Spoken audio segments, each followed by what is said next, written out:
Ai, vamos lá. Dário, tudo bom com você, querido? Faz tempo que a gente não se fala, né? Assisti o filme do Renato Russo esses dias e fiquei com saudade de Brasília, sabe?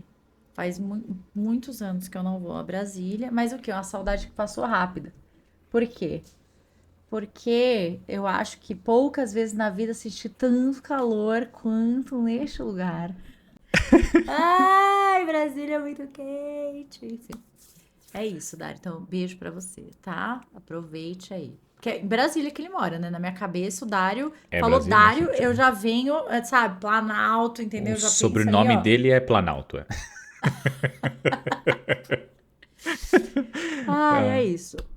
Ó, quero começar este episódio mandando um beijo para a Pietra, minha sobrinha, que fez aniversário essa semana, belíssima, maravilhosa. Thalita, minha amiga. Humberto, meu amigo. É muito leonino.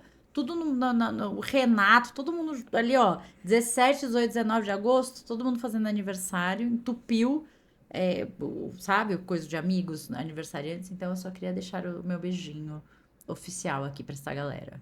eu vou mandar beijos pra todos, porque depois eu falo o nome, aí não falo o nome de não sei quem, aí fica mensagem, essa mensagem, porque não vou mandar beijo pra não sei quem, não manda beijo pra mim. Então, um beijo a todos os ouvintes e as pessoas que conheço, pessoas que não conheço, pessoas que conhecerei. Feliz aniversário, feliz dia, e se não é aniversário também, feliz. Um ótimo dia. Eu gostaria de lembrar que o meu aniversário, que é Hum. dia 6 de setembro, está se aproximando. Então, se você é ouvinte, você quer me mandar um presente, você quer me mandar um mimo, esse livro que a Cintia gosta, qualquer coisa relacionada à leitura, tô aqui. Ó, só falar, ó, tô por aqui, tá bom? Vamos É ver isso. de fazer uma caixa postal para o Corajosamente, onde Cíntia receberá todos os presentes, né? Óbvio, que é o melhor tipo de É, caixa postal. Vamos olhar exatamente. isso, Cíntia. Exatamente. E tema de hoje do episódio é sai da defensiva, pelo amor de Deus. A gente não aguenta mais gente que vive na defensiva. A gente não aguenta mais série que o personagem não sai da defensiva. A gente vê uma novela, um filme, um negócio que tem gente que tá na defensiva ali travado. Bruno desliga. Ele para de assistir, entendeu? Ele chega. Não quero contato. Eu não quero, sabe, nada. Eu não quero esse tipo de gente comigo. Sai Afinal daqui. de, afinal de contas, eu e Demar, a gente não vive na defensiva. Isso é uma coisa, ó, que não pertence a gente, Ah, entendeu? claro. Estamos, né? A Aham, gente tá num outro nível de ser humano. Nem ser claro. humano a gente é, né? Porque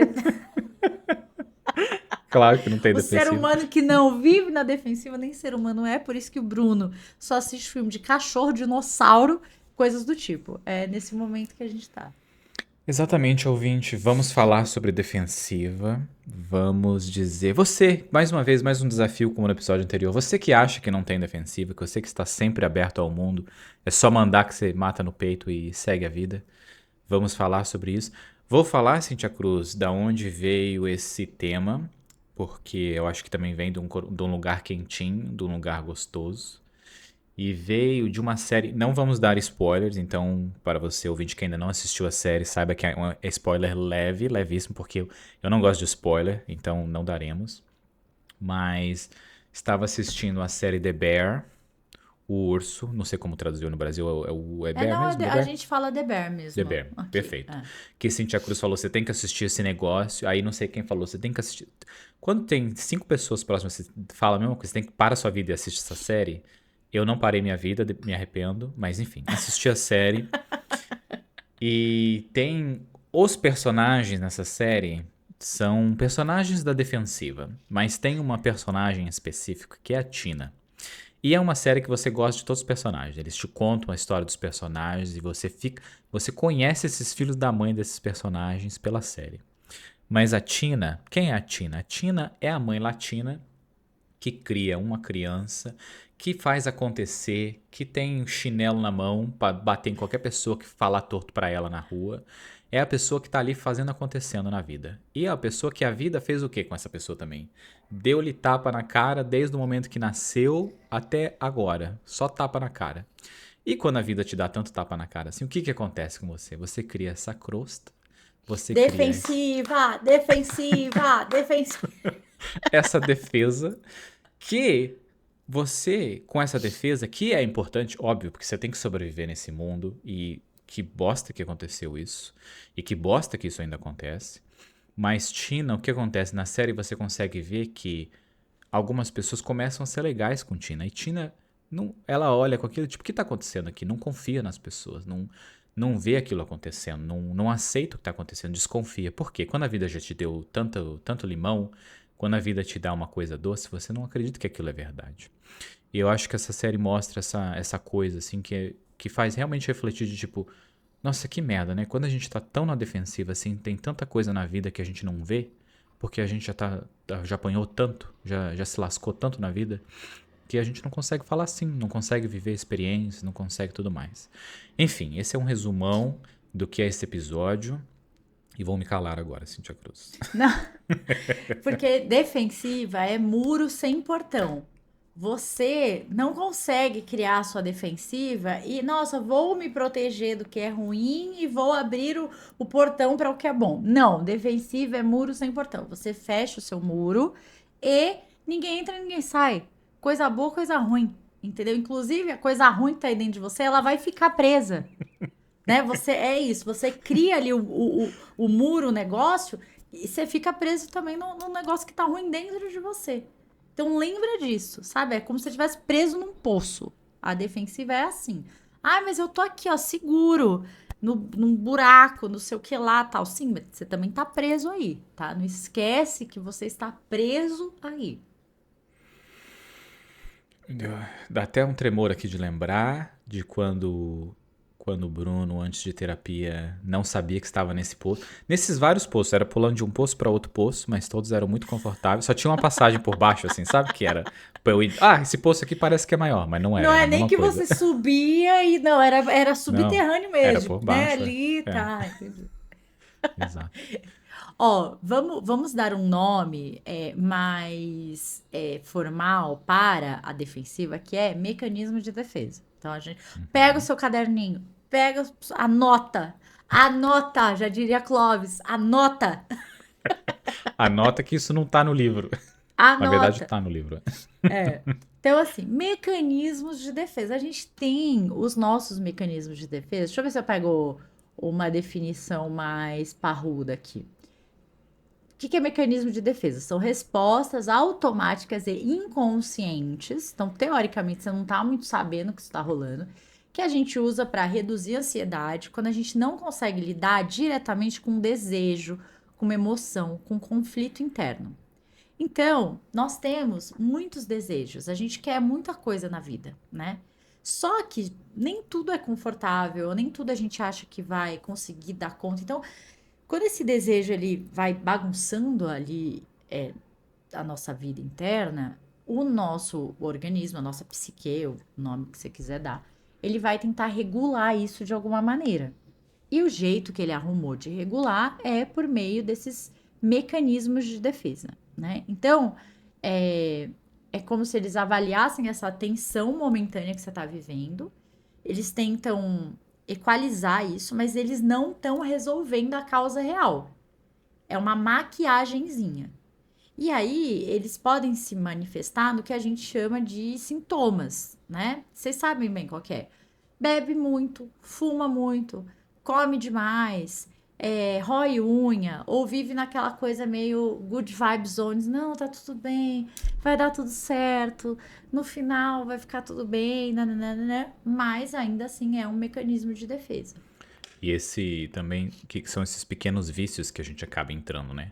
E aí depois quando vê o vício vem por um lado, nesse mecanismo de defesa, e o vício é feito para fazer a gente ficar viciado, né? Por exemplo, apostas também é uma coisa onde pode ser um mecanismo de defesa, aplicativos de relacionamento é um vício também que pode ficar, pornografia é outro vício que pode ficar, que vem por essas partes de mecanismo de defesa, e depois você fica preso por outros motivos, né, dentro daquilo. Então isso é um fator também importante de lembrar que uma vez que você está dentro desse mecanismo que veio por uma defesa, você acaba até ficando preso por outros motivos. Não que o motivo principal ainda não exista, mas ainda te enrosca em outras coisas, né?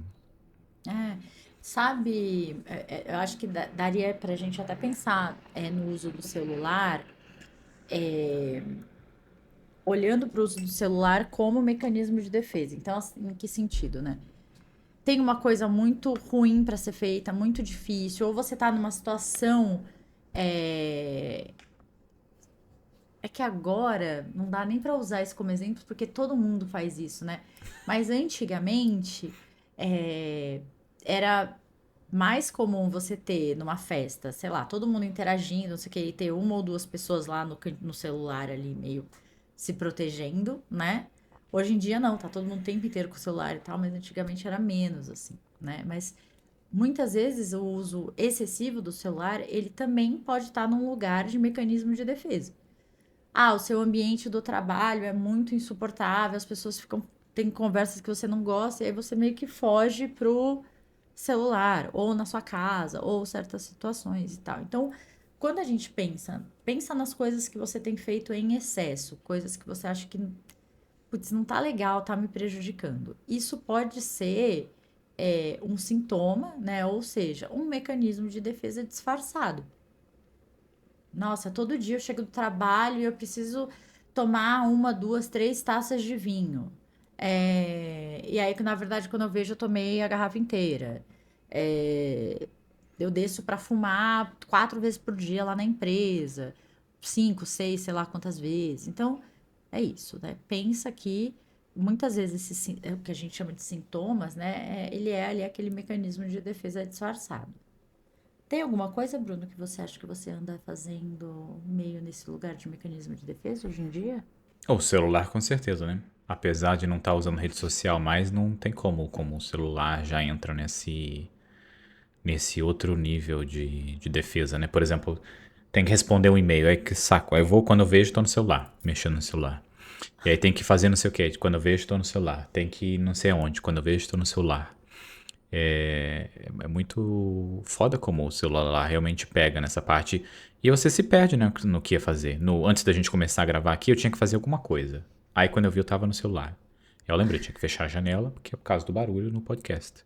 Até eu esqueci até que tinha que fechar a janela. O celular é inacreditável como. E é importante disso, né? Ele começa com essas coisas e é reforçado por isso, né? De algo que a gente tem que fazer, mas a gente não quer porque dá trabalho ou porque é cansativo ou exaustivo. E depois já entra num local de vício mesmo, né? Uma coisa começa por uma coisa e depois vira outra coisa, né? O celular definitivamente é o mais fácil de ver isso. Mesmo não usando rede social. Mesmo não usando rede social. Eu acho que eu usei o trabalho muito tempo como mecanismo de defesa também. Tipo, pra estar longe das situações que eu não queria enfrentar, ou pra estar, sei lá, pra me distanciar de coisas sérias e que pra mim era muito difícil enfrentar, eu tava trabalhando. Tipo assim, ah, mas é que eu tô trabalhando. Ah, eu não consigo fazer isso porque eu tô trabalhando. Ah, não, eu tenho que Tá trabalhar, isso é ocupada, muito né? importante, eu tô ocupada, sabe? É trabalho e tal. Então, e assim, eu tenho essa tendência. Tipo, eu se deixar, eu deixo, largo qualquer coisa importante que eu preciso fazer, porque, ai, mas isso aqui, sabe, eu tenho que fazer, eu tenho que terminar, eu tenho. E é isso. Eu acho que o trabalho para mim também foi muito constante nisso. Principalmente quando. Aí são coisas maiores, né? Mas quando minha mãe faleceu, por exemplo, o trabalho foi o que eu enfiou a cabeça completamente e eu só trabalhava. Porque aí eu não tinha que lidar com nenhum tipo de sentimento do que estava acontecendo. Quer dizer, não tinha que lidar, né? Conseguia, de certa forma, focar no trabalho e isso, né? Não sentir o que eu tinha que sentir, não fazer o que eu tinha que fazer, porque o trabalho funcionava muito bem como uma coisa de que focar energia, né? De focar respostas positivas também, né? Ah, eu continuo trabalhando, então eu tô crescendo na minha carreira, tô evoluindo e esse sentimento aqui depois eu lido. E aí depois passa um tempo e você acha, eu já lidei com esse sentimento que já se passaram 5, 6 anos. E tipo, não lidou com nada daquilo, porque você estava ocupado, você não parou de ficar ocupado em nenhum momento, que era justamente para aquilo ali não mexer, deixa Não entrar em aquela, contato. aquelas paredes ali que já foram construídas com o tempo, não mexe naquilo, se mexer naquilo vai cair tudo. E o trabalho entrou também nesse local. Antes já entrava, né? Antes Na minha vida também o trabalho entrava nisso. E me faz até pensar o quanto o trabalho é uma válvula de escape também, né? Pra vida que a gente tem, pras coisas que a gente tem, não quer enfrentar. Como é algo, entre aspas, positivo, porque trabalhar é algo legal, mas se a gente pensar que realmente a gente tá fazendo isso pelo jeito certo, ou tá fazendo pelo escape, pelo fugir. É.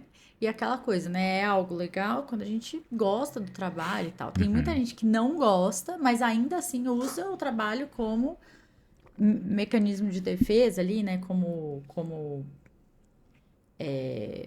fuga mesmo, mesmo sofrendo. Gente, não quer dizer necessariamente que o lugar que você usa para se esconder, ele é confortável. Às vezes não é. Muitas vezes não é, né?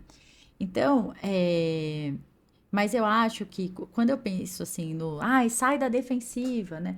Eu penso muito naquelas pessoas que se machucaram nas relações, sabe? Ou no amor, ou no trabalho, tipo assim, ai, nossa, todas minhas amigas sempre foram traíras e falsas comigo, ou nas minhas relações, não sei o quê.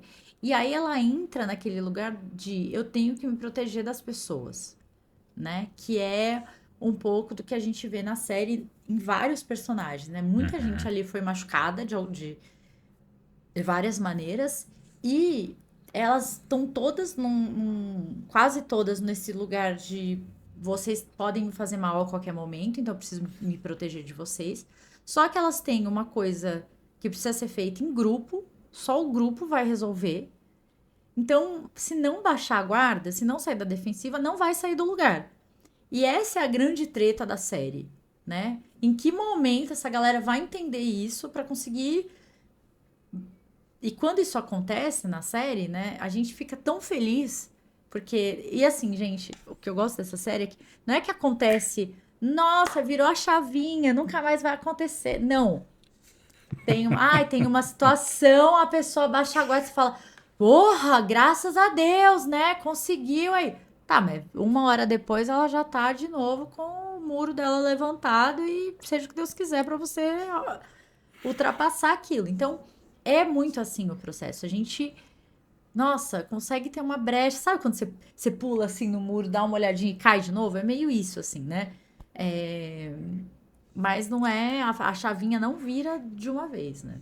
Sabe que esse local de relações me faz, o exemplo que você me deu me fez pensar também nos muros que a gente construiu que nem são nossos, né? Eu digo no Que a gente exemplo já herdou, né? Já que a veio gente já pronto. herdou, já veio esse muro pré-fabricado, só colocou assim na frente. E eu vejo um exemplo de um muro que eu tinha, barra ainda tenho, óbvio que não é tão simples assim remover o muro todo, mas naquele pré-fabricado, né, que tem vários andares, assim, sabe, no muro, tem só os da base agora, o que vinha lá em cima, assim, que tinha 20 andares, não tá mais ali, Você já tirou, só tá? tem a base. Ainda eu consigo sempre ver por cima dele, apesar de ter o muro ali ainda. E eu penso a minha mãe tinha dificuldade de construir relações. Ela era uma pessoa que teve dificuldade. A vida, né? A vida veio e deu muito tapa na cara. E ela construiu esse muro dela. E eu vejo o quanto esse muro, que pra ela era real mesmo e fazia sentido pelo que ela tinha passado na vida dela, né? Eu herdei o muro. Eu herdei o muro sem a intenção de que ela me desse o muro pré-fabricado de presente, mas eu vejo o quanto pra mim fez parte. Eu repetia frases que ela dizia também sobre relações, sobre medo e sobre tudo mais, e com o tempo eu fui identificando o quanto essas frases eram minha mesmo ou não. E foi identificando que muitas delas não eram. Era uma frase em que eu dizia que não me pertencia, que era algo só que eu aprendi a replicar e que eu aprendi a ter esses sentimentos, né? Ter essas proteções e tudo mais. O, e eu sinto o quanto isso, pra mim, me prejudicava nas relações que eu não tinha e nessa defensiva em que eu existia. Tinha minhas próprias defensivas, né? Por exemplo, meu pai não foi presente, ele abandonou a gente quando a minha mãe estava grávida, então existiam muros também que eram meus e que ele ajudou a construir do muro dela, ajudou a botar mais um fabricado nela e ajudou a colocar um no meu que ainda não tinha. Mas eu vejo e eu penso num exemplo que eu acho muito quando foi uma virada de chave comigo, assim. Eu tava fazendo terapia, acho que fazia uns 5 anos já, 5 ou 6 anos. E quando eu comecei a fazer terapia, eu estava num relacionamento longo E depois que esse relacionamento terminou, eu lembro que o meu terapeuta, sei lá, tinha passado por 3 relacionamentos nesses 5 anos. E eu só tive um relacionamento em 5 anos. Que foi, assim, relacionamento de namoro, né? Que foi longo, não só de sair com alguém e tudo mais. E eu lembro quando veio essa virada de chave que vem várias coisas juntas, assim, né? De eu pensar, essa pessoa aqui, onde eu tenho um contato semanal, que eu consigo ver, né? Teve 3 relacionamentos, eu tive 0. Como que eu não estou aceitando nenhum tipo de relacionamento? É sobre mim não aceitar nenhum tipo de relacionamento. Não, é sobre mim não pedir, não perguntar sobre nenhum tipo de relacionamento. É sobre mim não estar disponível para algum tipo de relacionamento. E eu lembro que depois disso, entre muitos anos de terapia, muitas coisas acontecendo ali, eu consegui me desvincular desse não aceitar relacionamento, não estar disponível, barra ter medo, barra insira aqui qualquer milhões de coisas. E começar a estar disponível a relacionamentos, começar a falar sim para relacionamentos, começar a sair com mais pessoas, começar a pedir pessoas em namoro e como foi libertador, sem nem conseguir colocar um ponto realmente ali, mas foi essa olhar em volta e pensar assim, como assim? Fazem 5 anos que eu só me relacionei com uma pessoa e a gente já não tá junto faz 4 anos. E as outras pessoas estão em outros relacionamentos e começaram e terminaram e começaram outros. E há pouco tempo um amigo, eu tive uma ligação com um amigo que tá com uma coisa parecida na vida dele, onde ele sai com pessoas, vai em date e tudo mais, mas ele vê que nada vai pra frente, nada dá certo. E aí nessa ligação foi justamente ele me falar, eu preciso de ajuda porque tem alguma coisa, entre aspas, errado comigo, né? Não quero usar a expressão errado porque eu não acho que é tão simples assim, não é justo, mas tem algo em mim que causa isso, que Que ele tá afeta, replicando de que ele alguma tá maneira, replicando. né? Exatamente, é. E como foi legal dele me dizer isso, uma das razões que ele me disse era porque eu já tinha compartilhado o que eu tô compartilhando aqui com ele, eu já tinha dito isso pra ele anteriormente, ele sentiu o quanto eu também tinha passado por isso, eu também vivi isso. E hoje nesse eu não vivo mais, vivo em outros muros, né, que tenho, mas esse não é mais tão presente. Como são coisas que a gente não percebe, né, de tipo, eu não me relaciono com ninguém. Bem, você não relaciona com ninguém? Como assim? Se as pessoas estão aí no mundo, como assim você não se relaciona com ninguém? E é tipo, de novo, não é um defeito, mas é algo que a gente tem que observar que é justamente isso. Qual é a defensiva em que você está que você não se relaciona com ninguém? Porque é difícil, porque isso, por aquilo. Mas as pessoas se relacionam com as outras. Não é Não, só porque é difícil. e eu adoro. Eu tô super aberta, ou aberto, né, pra relacionamento, sabe? Eu não sei o que acontece. As pessoas que estão estranhas no mundo hoje em dia, lá, lá, lá, lá. Aí a pessoa super aberta pra relacionamento conhece alguém. A pessoa fala meia frase, ela já cria 35 interpretações. Ela já desconfia de 45 possibilidades do outro estar enganando e mentindo e não sei o quê, e nananã. Tipo, não, né, É. gente? Fica difícil você realmente dar um passo à frente, né? Quando seu, sua mente, seu corpo inteiro tá falando que o outro pode te sacanear a qualquer momento. E é difícil, Bruno. Eu entendo as pessoas se colocarem nesse lugar, porque autopreservação, autocuidado, né? Assim, você tá atento ao que você sente, ao que tá acontecendo com você e tal. É uma linha tênue de. Você precisa baixar. Você tem que reduzir um pouco isso para conseguir se arriscar e tal, né? É, mas é isso, gente. Não dá para andar na chuva sem se molhar, não dá para mergulhar sem ter que sentir aquele desconforto de que tá faltando um pouco de ar e você precisa subir de novo. Eu sinto que uma parte dessa defensiva, né? É óbvio, você teve relações no passado e a pessoa. Todo mundo te machucou, todo mundo fez isso, todo mundo fez aquilo com você. Também talvez exista um padrão seu onde você se relaciona com pessoas que acabam no final machucando você. Então são várias coisas, né, que acontecem para essa defensiva existir. A defensiva existe e a defensiva é real. Isso que é o importante. Ela está ali, ela existe. Entre várias coisas, né? Apesar da gente estar no exemplo do relacionamento. Mas uma coisa que eu sinto no relacionamento, eu sinto que uma boa parte da defensiva é também pela uma expectativa de relações, uma expectativa de não ser machucado, da outra pessoa não falhar, da outra pessoa não fazer errado, da outra pessoa não te machucar. A outra pessoa vai falhar, a outra pessoa vai te machucar. Porque ela é um ser humano e ela vai fazer cagada, como você também vai fazer cagada. E quando isso acontecer, vocês têm que conversar e têm que pedir desculpa e têm que falar sobre isso, porque não tem como não se machucar em relações, não tem como... A gente se machuca sozinho, que dirá, não vai se machucar com o outro. Sozinho a gente já se machuca, já se cobra, já se pesa.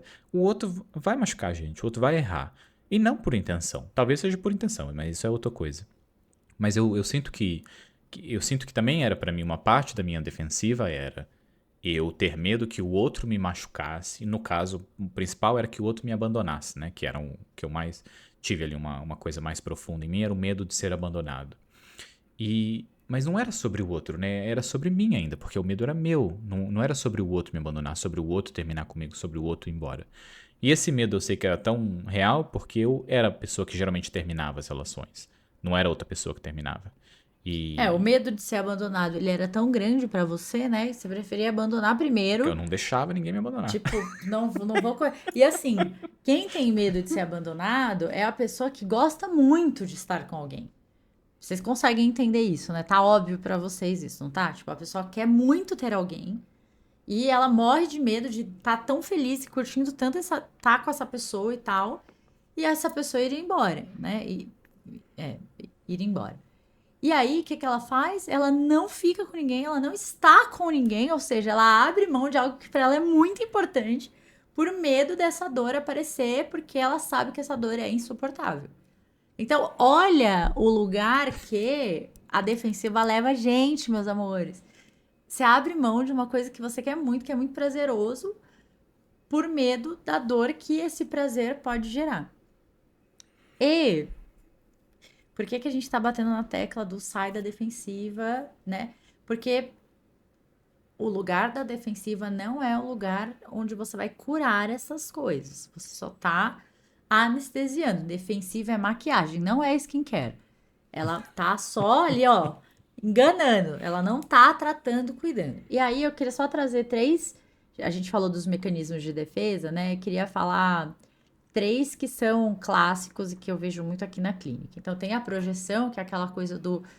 é, a gente não reconhece algo na gente, a gente empurra isso pro outro, né? Então, você projeta ali e tal, e isso não é meu. Eu não faço isso, né? Tipo o que eu falei agora. Eu tô aberta pra relacionamento. As pessoas aqui.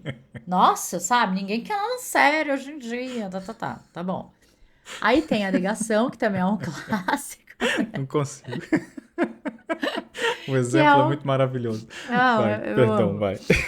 Aí tem a negação, que é quando a realidade ela tá tão insuportável que a gente escolhe não ver. Então, aí a gente pode ir pro outro extremo, que é a pessoa que quer tanto estar no relacionamento que ela, assim, tolera coisas que são intoleráveis, né? Então, sabe aquele papo? Meu paciente estava até dando um exemplo do. Não. Esse relacionamento ele é tóxico, mas ele não é tão tóxico do que o outro. Você tem que ver pelo lado positivo, entendeu? Eu já passei por coisa muito pior. Isso aqui é só um pouquinho ruim. Tem a racionalização, que também é outro clássico, né? Que a gente vai e estica a experiência que a gente está vivendo afetiva para aquele lugar de raciocínio lógico para não entrar em contato com o que a gente está sentindo sobre aquilo, né? Então, não, porque eu sei que eu faço isso, porque tal coisa, porque não sei o que lá. Mas a emoção no final do dia tá ali e o incômodo tá ali do mesmo jeito, né? E por último exemplo, a supressão, que é quando a gente tenta empurrar esse sentimento pro fundo da mente, né? Ali a gente tenta enterrar e para deixar de sentir. Então a racionalização você ainda leva pro racional. A supressão é tipo, não quero, não vou entrar em contato, assim, eu vou me afastar o máximo que eu puder disso, né? Então, É a... todos têm função protetora, mas eles impedem a gente de elaborar de verdade o que tá rolando. E elaborar é dar sentido, é integrar, é transformar, né? eu levanto a mão para todos ali, óbvio, mas a racionalização era o principal, uma das coisas que eu fazia, e ainda faço, né? Hoje eu ainda entendo ou consigo ver quando estou fazendo, talvez depois de alguns meses eu consiga ver que você está fazendo isso, meses atrás. Mas era parte da defesa, da defesa, né? De pegar um sentimento que não é algo racional e racionalizar ele e aplicar a lógica e tudo mais e me defender. E a supressão, eu lembro quando eu aprendi, que pra mim foi um momento que, tipo, suprimir o sentimento eu achava que era uma coisa boa, que é, tá com medo, você suprime aquilo. A Cintia gargalhando ali no que eu acabei de falar. Eu achava, O Cintia Cruz. Bruno descobriu a supressão e ele falou, cara, é isso, é a solução dos meus problemas. Não, eu já fazia isso, só não tinha nome. Eu já fazia isso há muito tempo, Cintia Cruz, muito tempo. Mas é isso, tipo, dá medo, você suprime. Sei lá, outros sentimentos negativos você suprime. Só que a supressão não funciona só com sentimento negativo. Você suprime sentimento, é isso. E eu lembro de quando eu começar a descobrir isso, que é tipo, então eu suprimo também a alegria, então eu suprimo também o amor. Você aprende a suprimir e aí você suprime. E você não suprime com intenção. Você se torna automático no suprimir os sentimentos e essas outras 4 mecanismos. E eu lembro quando eu descobri isso, eu pensei, puta, o que eu achava que era um superpoder poder meu, que era suprimir medo, suprimir distração e focar no que era preciso, na verdade não, era um dos piores problemas que estava acontecendo.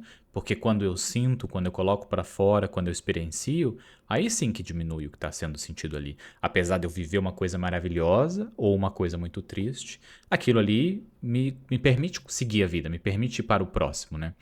E isso me dá tanta alegria que eu mando mensagem às vezes pra Cintia, sei lá, eu tô num período muito triste, numa coisa assim, eu mando mensagem pra Cintia feliz porque eu tô sentindo tristeza. E eu tô me deixando sentir tristeza. Tô vivendo a tristeza. Exato. Inclusive, a Ju falou pra mim que esses dias você mandou mensagem pra ela, tipo, ai, Ju, tô precisando trocar uma ideia com você, não sei o quê. Depois nunca mais mandou, ela falou, eu acho que ele se resolveu. Sozinho. Deu. Foi, eu não mandei uma mensagem pra ela. Pedi um socorro pra Ju. Pedi um socorro já sabendo da resposta, né, Cintia Cruz? Não queria encarar a resposta. Não Aí queria você falou, encarar "Ai, o que quer eu precisava saber? fazer. Já sei a Aí eu resposta, não vou fiz, nem precisar responder. eu fui lá e fiz. Foi isso que eu fiz, Cintia Cruz. Ai, maravilhoso. Eu acho que a supressão, ela tem aquela coisa que eu sempre lembro do filme dos Gremlins, que é você afoga o negócio porque você não quer entrar em contato e ele volta pior ainda, mais monstruoso e horrível e se proliferando, como é que fala? É Se, isso né, mesmo, assim, multiplicando. multiplicando, né, e tal, enfim. E aí tem eu nem sei se tecnicamente, teoricamente, a gente chama a sublimação de mecanismo de defesa. Mas quando a gente pensa assim, né, eu posso suprimir, racionalizar, a sublimação ela é o caminho mais o melhor caminho, digamos assim, porque quando a gente sublima, a gente está tentando achar um caminho mais saudável para neutralizar essa energia, essa coisa que está incomodando a gente, só que a gente está direcionando para atividades que são construtivas, que são legais. Então, como se ao invés de você tentar esconder e maquiar, você está realmente tentando transformar. Pera, Cintia Cruz, o Então, que que é sublimir? O que que é sublimação? De uma forma sublimação é simples. quando você redireciona essa energia que você ia esconder. Então, assim, você tá com medo, né? Você pode suprimir, você pode fingir que não tá acontecendo, você pode racionalizar. Ou você pode sublimar. O que que é o sublimar? Eu vou transformar isso em outra coisa. Eu vou redirecionar isso pra, sei lá, eu tenho medo de altura. Nossa, toda vez que eu pego elevador, que eu não preciso nem olhar na janela. Eu sei que eu tô no 25º andar, eu já fico. Ai, aquilo me dá um desespero e tal, não sei o que, nananã, e aí você entra nos seus mecanismos, você nunca mais sobe num prédio, você evita, você lá. Sublimar tá, eu vou pegar esse medo que eu tenho de altura pra ser minha energia de base pra eu conseguir fazer escalada. Ou, já que eu sinto esse frio na barriga, não sei o que, nananá, eu vou fazer isso pensando no. Vou fazer sei lá, pintar. Vou fazer um trabalho criativo pensando nesse medo. Vou selecionar 25 músicas que falam de medo de altura e vou escrever minha própria letra, entendeu? Você tá entrando em contato, só que de um outro jeito. Você não vai subir no prédio e ficar lá na janela olhando para baixo, né? Mas você entre em contato com esse incômodo de outras maneiras, de outras formas, olhando pra ele nessa busca mesmo por transformar, entendeu? Aham, entendi. Boa. Então, sei lá, tem gente que é, ah, sei lá, ai, comecei, é, eu me achava ruim em tudo. E eu não tentava nada novo, eu ficava só na minha zona de conforto e não sei o que, até que eu comecei a fazer aula de desenho. E eu entrei em contato com o erro o tempo inteiro, porque você apaga, faz de novo, apaga, não sei o que, até quando você faz bem você tem que apagar, porque depois você vai pintar e, né, então, e sei lá, e aí eu entrei em contato com o erro e fui ficando melhor nisso, entendeu? É. Eu tenho um exemplo desse, um exemplo rápido, que é eu tinha medo de voar. A primeira vez que eu voei, eu tinha 26 anos. E toda vez que eu voava, por exemplo, se eu fosse voar amanhã, eu pensava, eu ia estar dentro de mim me sentindo despedindo de você. Senti que essa era a última vez que eu ia te ver. Quando eu fosse comer, eu sentia que era a última vez que eu ia comer. Não, E pera, você tinha medo de voar? tinha medo de voar, sim, tinha. Ah, entendi. Aí você sublimou. Não, eu já sei o final da história. É como você sublimou, Foi. agora você entra no avião e você pula dele em movimento. Exato. Foi assim que Aí você sublimou. curou, Cintia, curou. Não tenho medo de voar mais, eu durmo em todos os voos, agora é maravilhoso. Eu comecei a pular de paraquedas, foi isso. E o. Nossa, Bruno, Resolveu. mas você. Gente, vocês imaginam que é assim, ó. O Bruno tinha medo de morrer quando ele entrava no avião. Aí ele entrou várias vezes no avião e se jogou de dentro do avião com paraquedas. Agora, quando ele entra no avião, ele fala: Nossa, mas eu nem vou precisar me jogar? Ai, que delícia! Vou dormir. Não, que delícia não. Na verdade, fico triste porque vou ter que pousar com o avião, mas não. Mas o medo passou, Cintia, isso que importa. O medo passou. Nossa, maravilhoso. E o que eu Não, sinto hoje é um ótimo exemplo. Foi um é. ótimo exemplo. E eu lembro o momento em que isso aconteceu, que foi eu tava dentro de um avião, porque eu ia saltar, e eu já tava lá em cima, e eu pensei, nossa, eu já tô aqui em cima, e nem percebi, porque eu não tava com aquele medo. Parecia que eu tava num. Sabe quando você pega um táxi assim? Você tá você tá te levando e você não sente nada, você tá num táxi, é normal. E aí eu senti, eu tô aqui como se fosse um táxi, como se fosse um ônibus. Eu não tenho medo que vai capotar, que vai explodir. Não. Meu E aí eu Deus. pensei, beleza, deu certo. Enfim, sublimação, concordo. Faça, vá pintar, vá fazer as coisas. E aí, eu acho que eu queria falar da teoria dos afetos, né? Pra a gente relacionar com essa coisa do mecanismo de defesa, porque tem. A gente já falou do Panksepp aqui, que é um neurocientista, né? Que é da neurociência afetiva e tal. E ele fala sobre os nossos sistemas, os 7 sistemas afetivos de base, os básicos lá, é, que são a base para nossa vida emocional. Então, só passando aqui é o busca, raiva, medo, desejo sexual, ou, né, assim, esse prazer ali, o desejo sexual, cuidado, tristeza, luto e o play, que é o alegria, o brincar e tal, né? Então, eu acho legal a gente olhar para esse lance dos sistemas afetivos, porque muita gente relaciona a sublimação a essa coisa de redirecionar a libido para o sexo, ou para esse prazer mais sexual e tal. Mas, porque até a base da psicanálise, por um tempo, ela foi muito assim, né? Depois, enfim, outros teóricos, a coisa foi mudando e tal. Mas não é. Não pensem em energia e desejo e tal só nesse lugar sexual, né? A nossa libido, a nossa energia, essa, sabe, essa energia vital que a gente tem, que ela pode ser direcionada para todas essas coisas que eu falei aqui, as 7, as 6, uma delas é sexo. Então, se o seu mecanismo de defesa ele tá relacionado a sexo, ou indiretamente ele esbarra no sexo, né? Porque esbarra. O nosso medo de morrer esbarra em como a gente se entrega para as coisas e vai esbarrar em como a gente se entrega para o sexo e tal. Mas não é só sobre sexo, é só uma coisa que eu queria reforçar aqui, né? E aí, então, quando a gente tem, se a gente tem esse mundo afetivo que tá nesse lugar dessas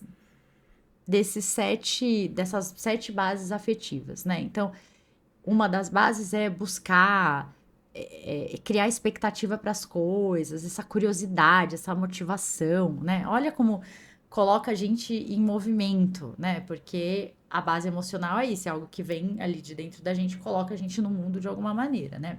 A outra, que é a raiva, é uma energia de confronto, de enfrentar algo que tá te fazendo mal, né? O medo de proteção, o sexo, a reprodução, o prazer, tudo isso, né?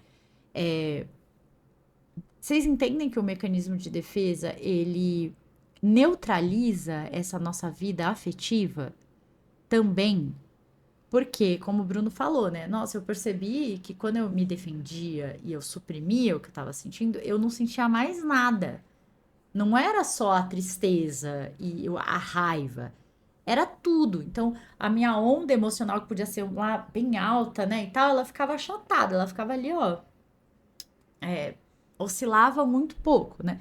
Então, a gente neutraliza essa base emocional que é tão importante pra gente se jogar no mundo, se encontrar, né? E ela vira uma prisão também. Eu sinto que era uma prisão, porque era justamente essa onda que você fala, esse pico de alegria que vai até lá em cima, e também um pico de tristeza que vai para baixo, mas esses picos são tão maravilhosos porque é aquela alegria assim que você. Eu lembro que depois desse desbloqueio que eu comecei a ter sentimentos assim, tipo, esse prato de comida foi o melhor prato de comida que eu já comi na minha vida. E depois senti esse sentimento de novo depois de algum tempo, sabe? Ou o que tá acontecendo agora é o melhor momento da minha vida. E não ter sentido isso antes, sabe? Não ter esses picos de contemplação tão profundos e tão realistas, assim. Porque era, como diz o meu, não, era uma vida xoxa, capenga, meia boca, porque era nessa neutralidade, era nesse local onde não se tinha picos nenhum e era só neutro. E essa neutralidade causava um meh. Era uma coisa meh, sabe? Era tipo, eu conseguia fazer as coisas, mas não tinha prazer. No comer não me dava prazer como dá hoje. Falar com as pessoas não me dava prazer como dá hoje. E essa neutralidade parece muito bonita e muito quentinha e muito confortável. Mas quando a gente vai ver de verdade, estar fora dela dá um medo, mas estar fora dela dá um prazer à vida que é muito diferente. É muito É. diferente você se Dá abrir, cor, né? Dá dá cor de cor, verdade pra dá vida, né? calor, pega os sentimentos e dá. É sentimentos. Eles vão ali e vem bom. Ó, se a gente for fazer um depara das nossas bases afetivas com os mecanismos de defesa, então assim, quando eu não quero entrar em contato com medo, né, que é um sistema afetivo importante e tal, ele pode gerar como mecanismo de defesa a negação, como a gente já falou, né? Se eu não quero entrar em contato com o meu sistema afetivo da raiva, eu posso racionalizar para não entrar em conflito, eu posso ir para esse lugar ali da racionalização e tal, e eu vou suprimindo ali o meu sistema da raiva, o meu sistema emocional. O luto pode, né, ele é negado para evitar dor, mas também você evita entrar em contato com tudo que, no caso da morte, né, aquela pessoa representava para você, todo a história que vocês tiveram, né? Porque se você pensa na pessoa, você sofre o luto, né? Você não quer mais pensar naquilo. Então, você apaga uma parte super importante. E o impulso do buscar, né? Que é essa coisa do vou atrás e tal, ele vai ser abalado pela supressão. Quando você achata todas as suas emoções, é isso. Você fica nesse o meh que o Bruno falou agora, né? Tipo, sei lá, tô aqui vivendo, né? Mas como que a gente sai da defensiva para poder viver de verdade? Pra Eu sair da tenho uma, defensiva, pelo amor de Deus. Como eu que tenho uma faz, resposta Bruno? simples, mas é a mais complicada. Vai pra terapia. Essa é a resposta simples e mais complicada. E A aí gente. lá na terapia, né? O que que vai acontecer lá na terapia? Puta, vai acontecer muita coisa, Cintia Cruz. Muita coisa. Muita coisa amedrontadora e muita coisa maravilhosa. E de tudo. Eu acho que a gente precisa fazer uns 20 episódios só pra falar o que vai acontecer na terapia, como se a gente já não tivesse vários aqui pra falar o que vai acontecer na terapia. Mas ó, Mas o trabalho. Ah, o fala. principal disso que eu lembro era, que eu vou falar nesse ponto específico, né? Que a minha cabeça foi pra milhões de locais do que aconteceu na terapia. Agora tentando canalizar parece coisa específica. O que eu lembro especificamente e o que eu acho que é o mais gostoso da terapia é justamente um profissional que está ali entendendo essas defensivas que eu tenho, esses locais em que eu habito, e está criando ambientes acolhedores para aquilo, né? Acolhedores, aquilo, acolhedores, uma construção ali, vamos dizer, eu tenho a minha, usando esse alçapão, né? Eu tenho esse meu poço. E aí o psicólogo, entendendo esse poço que eu construí, ele cria poços e fala: vem cá, entra nesse poço aqui. E esse poço que ele constrói é o mesmo que eu tenho, só que ele é diferente, porque a parede é mais fina, eu consigo ouvir do outro lado. Já tem uma janela ali, que talvez eu não vou me aproximar dessa janela ainda, mas tem uma janela. E esse acolhimento, esse local onde você consegue, como um gato ali, né, colocar o pé e ver que dá para colocar o pé, que você não vai cair. São coisas maravilhosas numa simplificação, né? De como você consegue, no final de tudo, se fortalecer, se, se defender menos e ficar mais. Eu acho que no resultado final é o quão forte você fica que você não precisa dessas paredes. E é isso que eu sinto hoje. É tipo, eu não preciso das paredes porque a força que eu tenho comigo, ou se eu sei que alguma força que eu não tenho, que alguém vai me dar, porque eu vou lá, vou pedir socorro, vou pedir ajuda, eu não preciso das paredes, porque essa força agora é minha. Eu não preciso de uma parede externa me protegendo. Essa parede, essa força está dentro de mim. E aí eu não preciso nem de janela mais. E apesar de ainda ter algumas paredes ali, eu sei que eu consigo me sustentar e me existir sem. Não sei se ficou muito Ai, que complexo ou bonita deu essa certo. imagem. Não, ficou ótima essa. A gente cria a nossa força na nossa própria pele, né? É. O papel do terapeuta, né, do psicólogo, do psicoterapeuta, é começar a reconhecer esses padrões, né? Olhando de fora, às vezes é mais fácil. Então, ai, nossa, sei lá, o paciente vem e numa semana ele estava reclamando da coleguinha de trabalho que ele odeia. Na outra semana, coincidentemente, ele ficou os 5 dias trabalhando de casa, não, né, não foi pro presencial. Ai, uma hora eu tava isso, eu fiquei doente, não sei o quê. Aí o meu carro quebrou, aí lá, tipo, ah, tá. Então, semana passada você tava irritadíssimo com a coleguinha de trabalho e agora você passou uma semana trabalhando de casa. Aí no outro mês acontece de novo. Aí a ideia na terapia não é fazer o seu paciente ir para lá e tipo, não, você não vai trabalhar de casa essa semana. Você tá vendo que você tá querendo, não, você não tá querendo entrar em contato com a coleguinha, não sei o quê.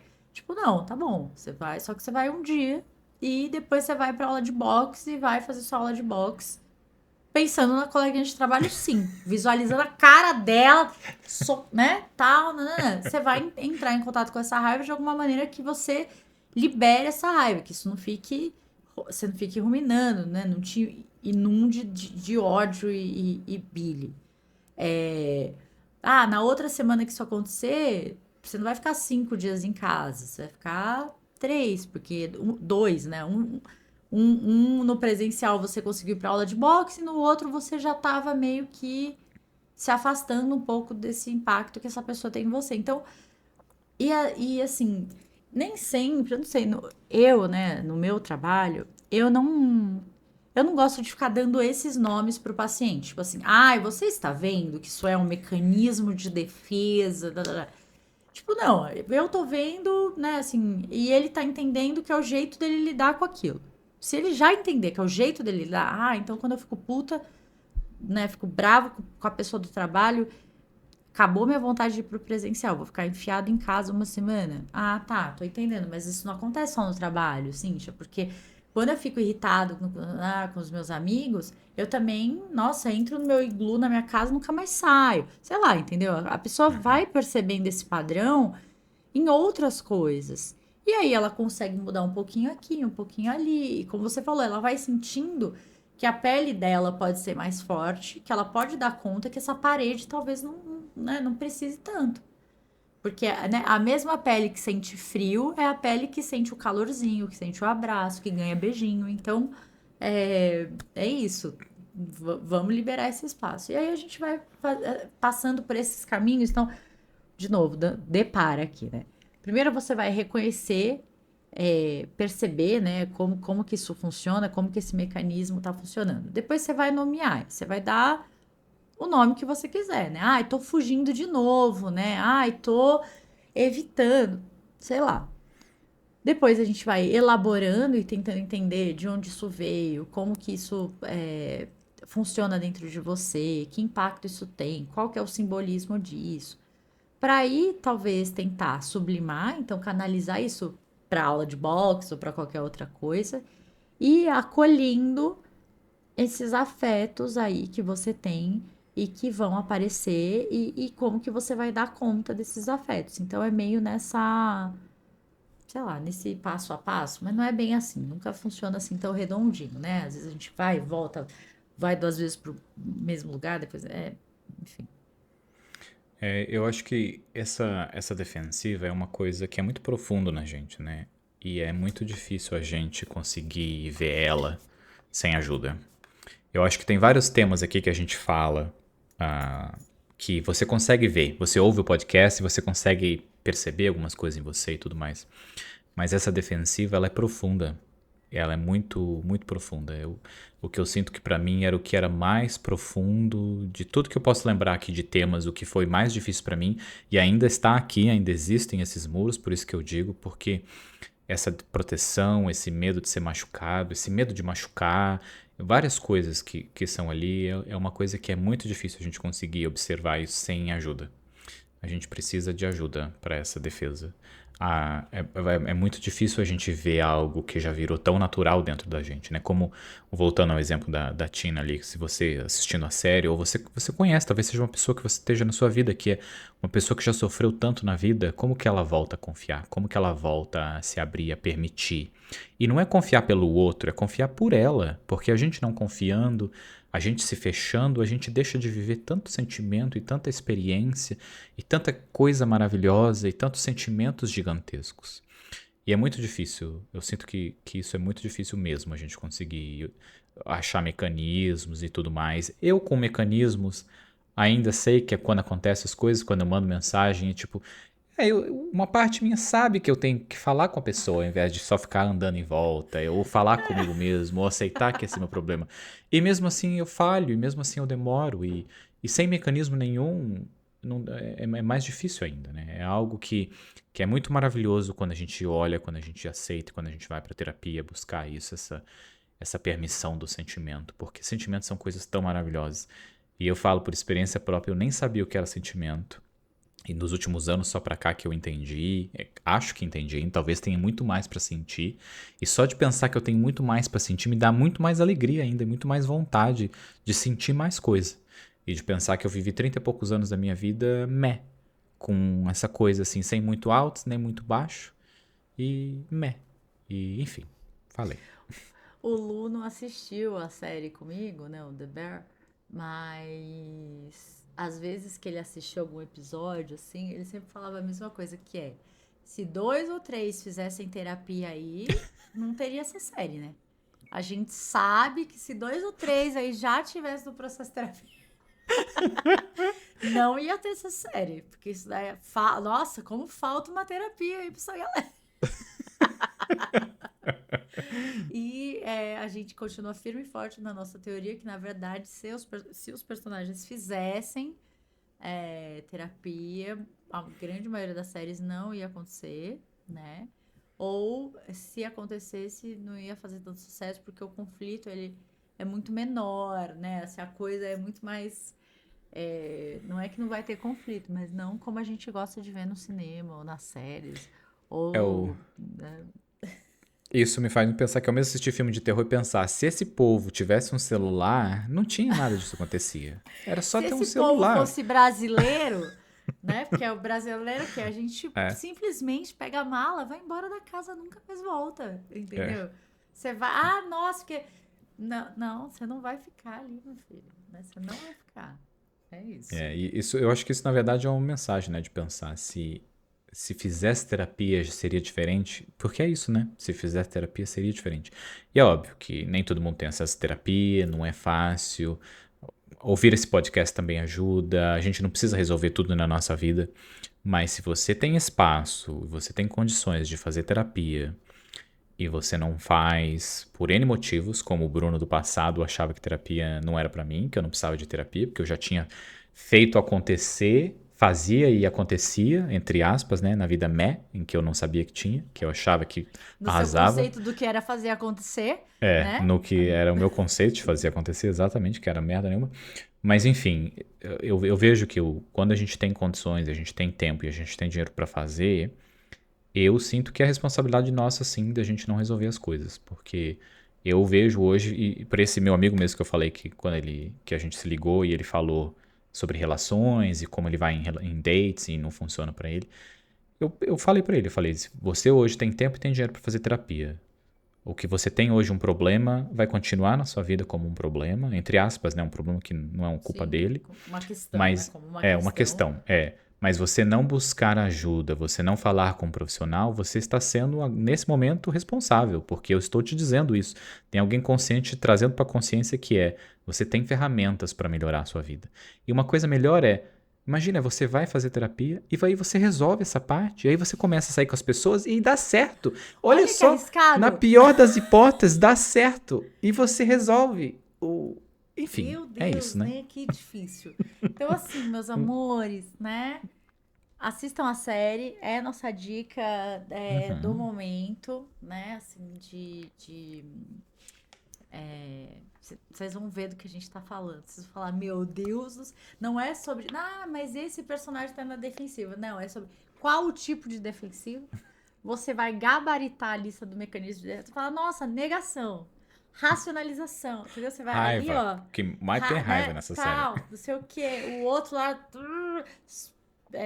Suprimindo tudo que ele pode. Assim, ó. Vocês vão gabaritar. É maravilhosa. E essa série mostra uma coisa maravilhosa também, que eles não vivem no mele, né? Eles põem pra fora, só que eles põem pra fora só a raiva. Eles só põem pra... É só raiva que vem pra fora ali. Nossa, gente. E, enfim, foi uma das razões por que eu desisti quando eu assisti a primeira vez. Cintia Cruz, eu pensava, igual o Luke, se esse povo fizesse terapia, não existia essa série. Mas eu entendo quanto essa série é bonita, os personagens são bonitos e é uma Não, história muito boa. aquele episódio do Natal, meu Deus! Meu Deus! Meu Deus! Meu Deus! É muito bom, gente. É muito bom. É isso. Fechamos por hoje? Fechamos. Mais um episódio gostoso. Maravilha. Então, nos vemos no próximo episódio. Um beijo. Um beijo. Tchau, tchau.